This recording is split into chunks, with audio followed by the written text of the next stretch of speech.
I'm Stefan Baumann. I would like to invite you on a special journey. To discover the splendor, encounter the grandeur, feel the excitement.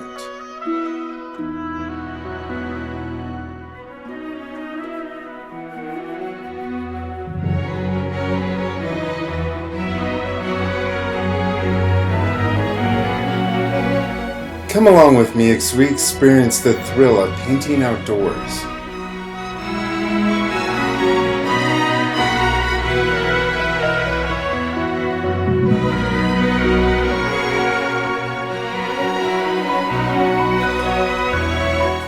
A 3-day journey that will change your art forever.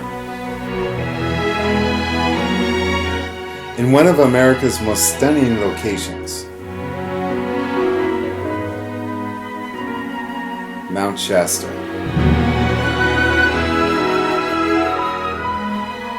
Everything you need to know is on our website, www.stefanbaumann.com.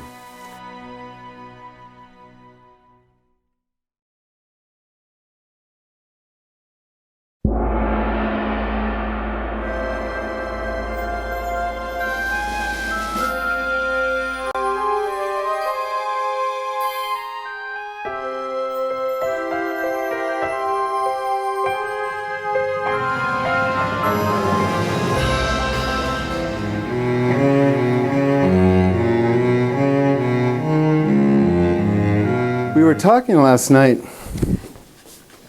about marketing. Do I have your card still? See, the thing is, I'm not sure. So Lisa goes, "Oh, you want to see my card?" And I'm like sitting in the restaurant and I'm like going, "No, it's not it." But see, I'm like going, "Is this it?" I think I took it out of my pocket because it was irritating me. But anyway, so, no, just kidding. So she says, "You want to see my card?" And it was like really nice. It was this little nice little card. I said, "Sure." And so she showed it to me. It was really nice, but I had to put on my glasses. And even with my glasses, I couldn't see the phone number and her email address. I'm going like, I said, when you go someplace, you should have your cards with you.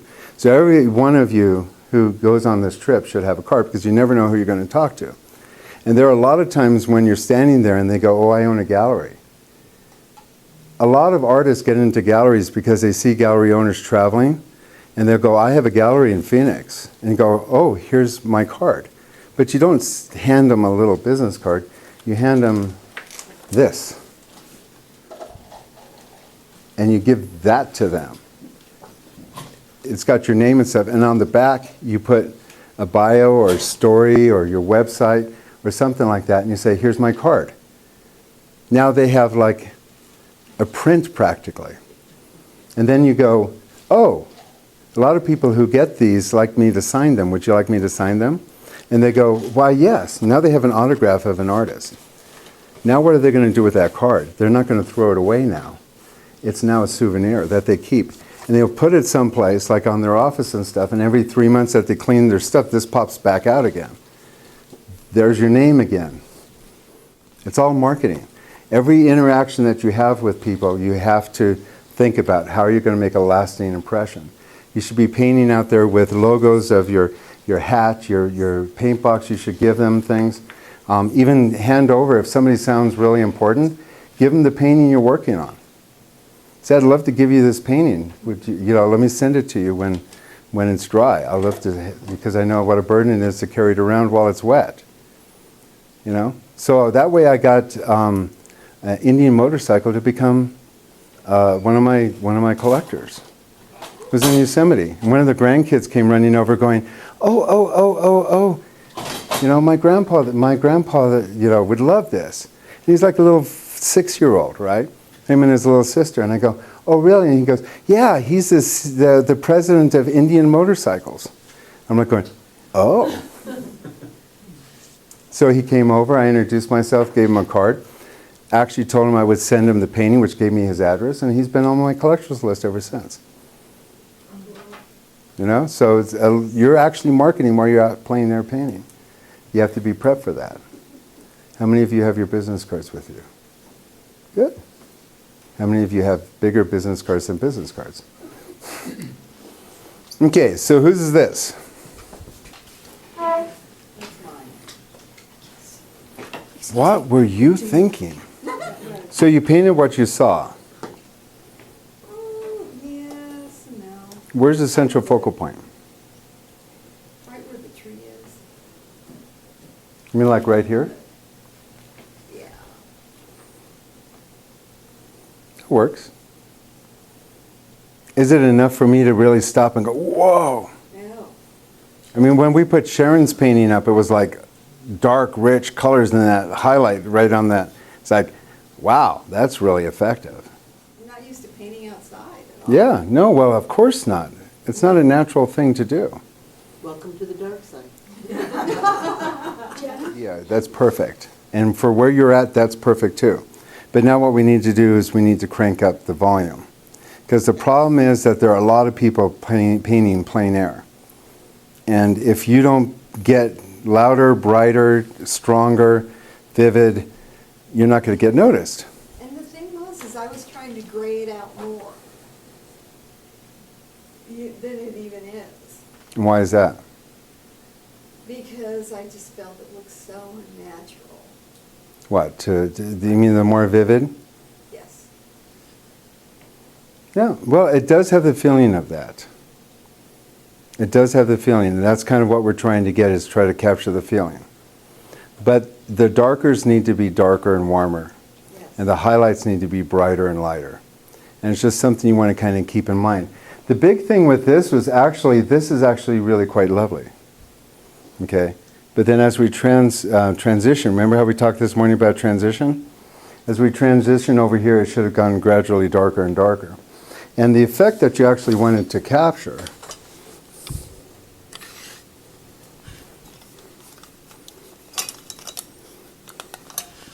is something that looks more like that. Maybe a little bit more light in this way. But the transitions need to be a little bit more, it just pulls the viewer more, and the rest of the painting needs to go just a little bit more into a shroud. And the center focal point needs to be pulled out. Is that when it sits on the wall, it will say, come look at me. Then it doesn't become like a wallpaper quiet painting. It actually has vividness to it. And these Impressionist painters that were painting back then, they wanted their paintings to be seen, but they wanted their paintings to be seen by light. And there's two differences. One, some people say, oh, I don't want my paintings to be dark like a Rembrandt. Okay, because that's kind of what we're doing, is this drama, this Rembrandt effect. But the thing is, your paintings don't have to go to dark, they have to go to shadow. And understanding what we're talking about with lights and shadows this weekend, if we look at Vermeer, are you familiar with Vermeer's work? You remember like the girl with the pearl earring? Oh, yeah. Okay. So he painted like these peasant women holding pearls up, you know, at the window looking at them, and, you know, those beautiful, you know, like, it's almost like an overcast day. The paintings are not dark, but they are effective in light. So it almost looks like where the lady's standing, it almost looks like she had cleared the window of any soot, and the light's a little brighter, lighter, and on the pearls, and everything else, the light is coming in at a much softer, shadowy effect. And so it's still the same thing. So you don't have to go dark to light, but you have to really, I mean, you don't have to go dark, dark, dark. You just have to get the effect of light and shadow. And the way you do that is through transition and intensity. You know how you say it's becoming a big thing, plein air painting? In my travels, I've never seen anybody painting but me. I know. Where are they? I always wonder that. What? They're in Laguna. They're in Laguna, yeah. Unless it's an event, That's I the, don't see anybody out there doing it. there's more and more. If you go to Yosemite, you might see a few people. But I was there 30 years ago when I was part of the Arts for the Parks. Their big contest was at Jackson Hole at the Teton Lodge. There were 100 of the best painters of the national parks there. Tens of thousands of people coming in to go see the show. I mean, just really was a mecca. And I would take a whole group. One reason why we'd go to Yellowstone as a group is because they were all up there doing that contest. And we'd go up there and paint. And we'd paint the entire Yellowstone Basin for an entire week before the show. Never once saw another artist. Where are they? Either they paint from photographs in their studio and they claim that they're plein air painters, but there's some diehards, but there's not very many. One time I went on a trip on plein air and I went all the way through the bottom, all the parks in Utah, and that's when I went to Mesa Verde. And I decided, I'm going to just take a trail less wandered. And I went through this area, and I went up to a real high area that had aspen trees, really beautiful area. And as I was driving through that area, there was a big glass trailer. And it literally was a glass trailer. And inside of the glass trailer was an artist sitting there painting. I was like, so cool. And I really regret not getting any information. But he'd taken one of these Wells cargo things and he replaced everything with glass on the outside. And he stood in this glass bubble. Yeah, so there are out there, but not very many, huh? Wouldn't that have been hot? Well, it was really cold outside. But yeah, it was really interesting. So the problem is with painting outdoors is this. When you go outdoors to paint and you don't have an umbrella, everything that you paint gets too saturated with color because of the amount of light that comes onto it. And some of you probably have noticed that if you paint a painting and then bring it inside, it's like it turns really dark. And that's because you're painting under too much light, either in your studio or outdoors. So the most important piece of gear that you can have, and I noticed really nobody out here had it, but it would have been good, as an umbrella. Now there's all kinds of umbrellas that are on the market, and there's an umbrella called the Best Umbrella. And the Best umbrella is Best Brella. So what's your question about this?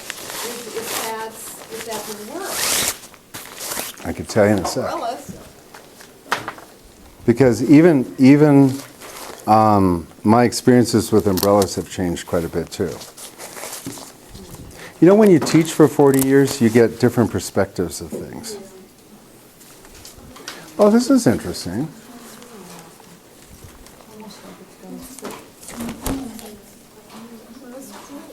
So this would attach. You know what's interesting though, notice how it's small over here and big in the back. That would help kind of protect you, I would think. But actually, the reason why you have an umbrella is to protect the painting. Jenna, may I ask you how much you paid for that? It was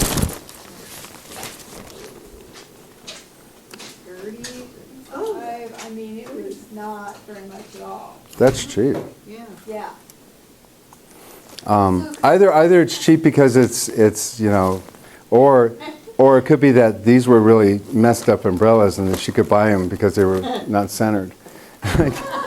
She bought a whole lot of messed up, but I think it's designed so that you can kind of sit. But the whole idea is that you want to cover, and I think I kind of like this because you can kind of have it somewhere, and it's not going to hit your painting.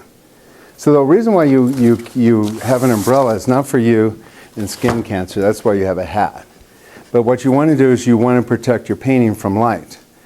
And the old-fashioned umbrellas back in Sargent's era, they were opaque umbrellas with black insides. They were black inside. And see, these are all silver now, but I would recommend the black cloth inside. And then they were opaque with white on the outside, and the white outside would prevent them from getting too hot. So this is a best umbrella, and when this gal came to my workshop, there were no umbrellas on the market. And I said, if an artist would sit down and make an umbrella, they probably would have a company. And you know what? After that workshop, she went home and made the company. So this is, I want to say this is actually a product of one of my workshops. Somebody who came and did that. I'll take all accolades whenever I can. Yeah, you should get a kickback. But it's black inside. Okay. And the reason why you want the black is because if you're out there painting and it's really bright, the light hitting the green, grass or whatever underneath, would bounce back into the light and then fall into your painting. And also a very important thing too is that when you're painting outdoors, you shouldn't wear really bright clothing because literally the color of your clothing will actually reflect into your painting. And so this is actually a little bit better than that one, because that silver reflective material in there would actually, and then some of the umbrellas are transparent because they think, oh, well, the artist still wants light. The key to painting outdoors is to paint without light. You want to go into the darkest area. And Yarka used to make an umbrella that was black at the bottom, cloth at the top, and very large. And it was a spike that you would plant into the ground. And you would be under shadow, the painting would be under shadow. And when I first used it, I said, oh my God, when you're underneath here, everything's so dark. You know, and I stopped using it because I just hated being in dark when it was all bright. And I thought, surely I wasn't getting really a good color. So then for a while, I painted on something like this. Was this an option that she had? Yeah. So then they came up with this umbrella. And so it's a little more transparent, so it allows a little bit more light. I wouldn't recommend getting that, because what I didn't know back then is that if you're under something that's that dark, and even more so than an eave or something, when you're in that darkness and it's sitting over you, you have to pump up your canvas quite a bit to see it under there. And when you do that, your painting is going to be brighter. And you can take that painting and put it in a natural light, it looks fine, but then you could take it home and put it up on the wall and it still will show up. It won't be dark. So when Sharon was painting this, I was telling her yesterday, I said, you know, it's going to be really dark when we get into the studio. And she said, yeah, so the painting here is the problem with it, is that it's too dark. You know, so like you could see, it's just like eating chocolate cake with chocolate frosting with caramel candy coating and chocolate on top of that. It's so rich. Yes. I like it. Yes, but the problem is it doesn't hold together in a house without a spotlight. You know, so you have to kind of get that these effects that we're trying to get, lights and darks, have to stand up without lights. She needs to finish it in a darker room. One of my students has totally taken, she's kind of a romantic, and her whole studio now is lit up. She paints kind of like Game of Thrones kind of paintings. So her and I get along really well, you know, because her costumes look like mine. And her entire studio now is lit with only candles. And she paints under candlelight. And it's changed her paintings entirely. Really amazing. So yeah, and I have artists going, well, you know, what kind of light do I need in the studio? And I go, very little. I mean, EZL, you know, by Art Essentials, they have an umbrella too. And what I like about their umbrella is that, you know, we saw this with Lisa yesterday while she was painting. The wind gust came and this took off, I mean, and everything fell. These things, when you have something like this, it's a sail in the wind. Now, I don't know if the best umbrella has, but the EZL, this section in here isn't attached. And there's a rubber band that goes from here to here. And when the wind kicks up, it takes this off that. Yeah, and it takes it off. And so it will fall over, but it won't take your supplies out. And the reason why it's on a rubber band is so it doesn't end up in a cow pasture somewhere. You know, so it's attached to you. Yeah, at the bottom of the Grand Canyon. Yeah, and it has slits in it. You would be able to have the wind. So the best umbrella has a slits in it, so it's a little bit more. So, I mean, there's a lot of engineering. I mean, if one of these people actually called me up and said, engineer something for me, I'd go, okay, and come up with something. It would be something different. Here's the EZL. And if somebody says, you know, which one would you rather have? It's 6 to 1, half a dozen the other.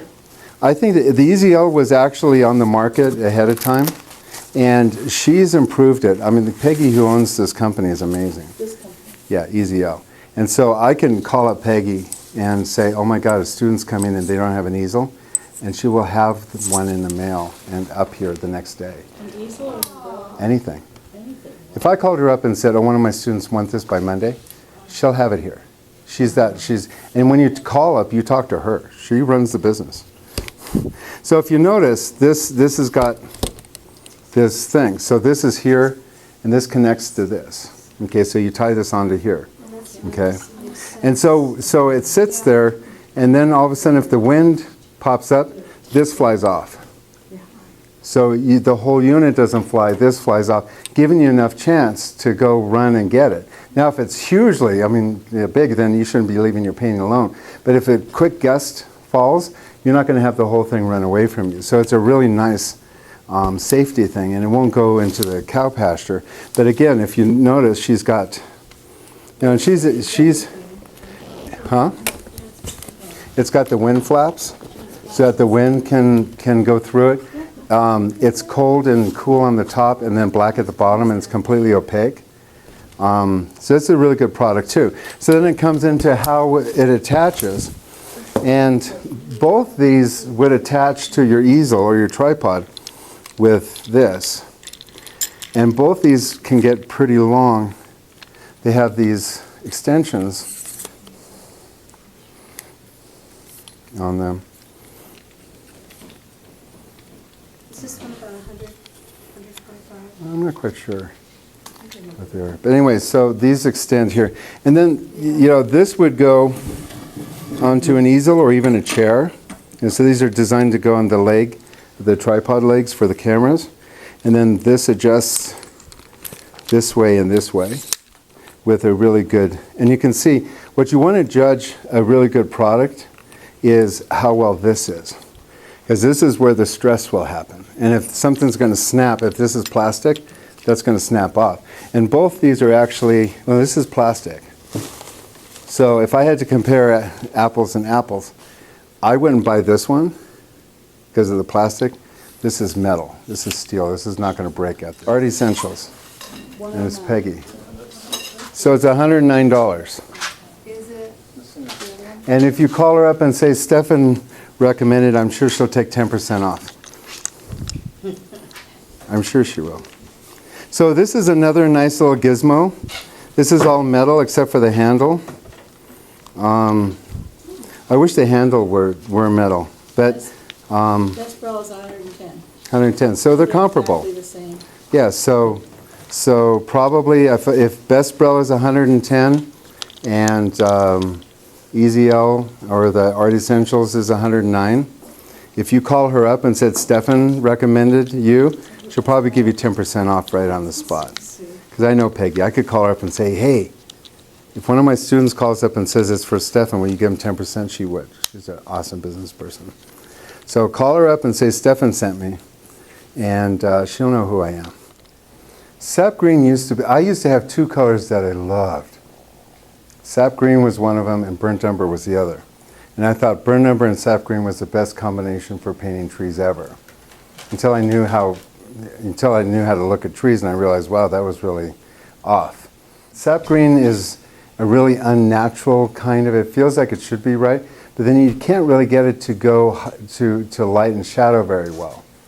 And so it's kind of a useless green. And then the green that, cad medium with ultramarine. Yeah. So those, yeah, so that color is not going to be really a green, and it doesn't really want to accept to go lighter or shadow. And it's kind of like a really base green. It's kind of like sap green. Where do you go with that?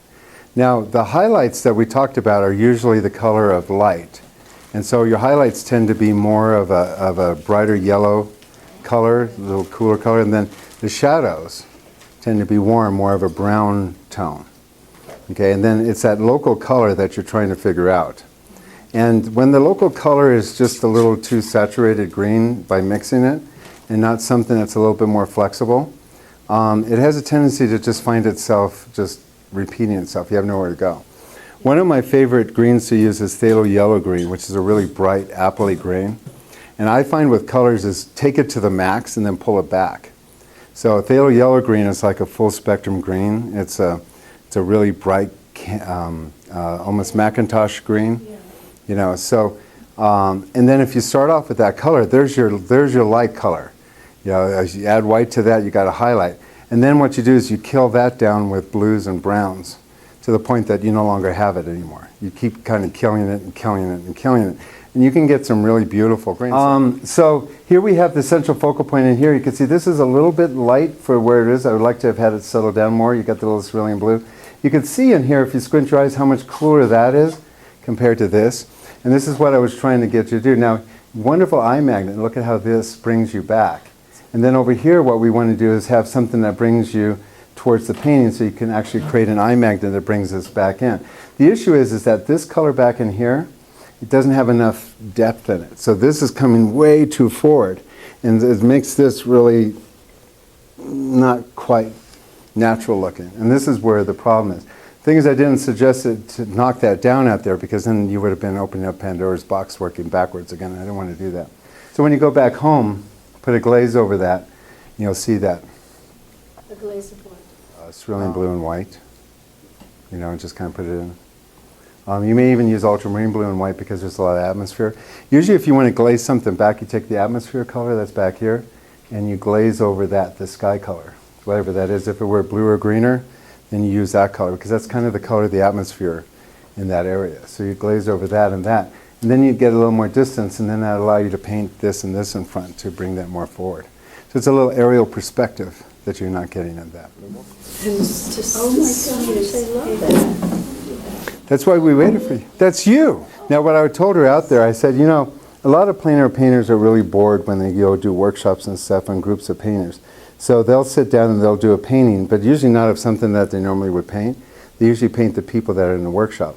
So if you want to show up in a painting, you know, either to purchase for yourself or just have the kudos of saying, oh, I was painted by so-and-so, set up an eye shot of somebody who's painting. And chances are you might end up in one of their paintings.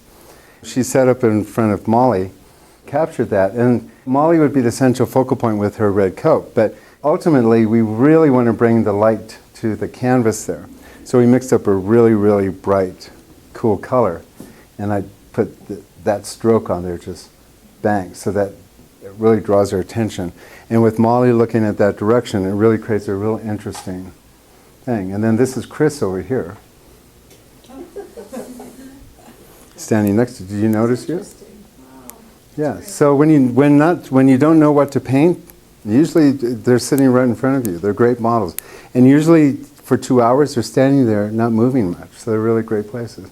In this particular thing, this red against this green was very observant, and they're dressed cold. And does that scene look cold? Yeah. The whole thing is kind of a nice little vignette of the experience. And if you're a marketer, you'd go, Molly, would you like to buy it?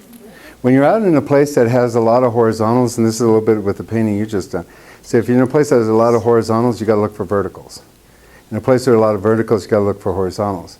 If you're doing a horizontal painting, you need to look for verticals in that horizontal. So even this calls for more verticals. And so the problems with this painting is that, look, we have horizontal, horizontal, horizontal, horizontal, done, done. That's exactly what I thought. I know. There's nothing wrong with I that. was But like, then, everything is like strips of color like that. but then you have to ask yourself, do you want that? And you don't. You have to turn a different way, go a different angle. If you see a pier, it goes across that way.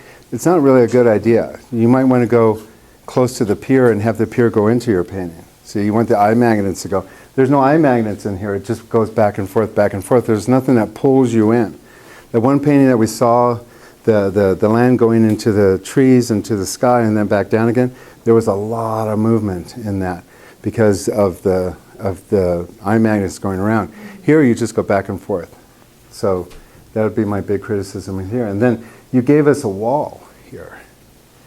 You know, basically what you're telling the viewer is, you know, you want to get them a sense of place, but what you want to go is say, welcome to the meadow. Not, oh God, you got to go over these brambles and sticks and get, you know, this is like razor wire to the viewer. And it's like, you might like it here, but you're not welcome. This would have been a great eye magnet, but you cut that off with foreground. And you have to figure that everything you do in a painting is subliminal. All of this stuff, eye magnets and eye thing, it's all to fool the eye. You're all Spielberg. And you want to get people to wander into your paintings. You want them to experience. Sit down for a while on a rock and view what I was looking at. If you don't get that, people won't buy. And the only reason why people buy art, because there's very few art collectors nowadays that they relate to it. And they want to be able to sit in their little cubicles where they have no windows and put up something that when they look, they can escape. And if you hear people that get paintings, and I'm sure some of you have given paintings away, they go, oh my God, every time I look at it, I feel like I'm there. That's the best compliment that you can get. If you'd like to try coaching for yourself, whether you're a beginner or an advanced painter, please don't hesitate to give me a call at 415-606-9074. Join us on our website at www.thegrandview.org and get more information about our show. There you can download our free book, Everything You Need to Know About Outdoor Painting.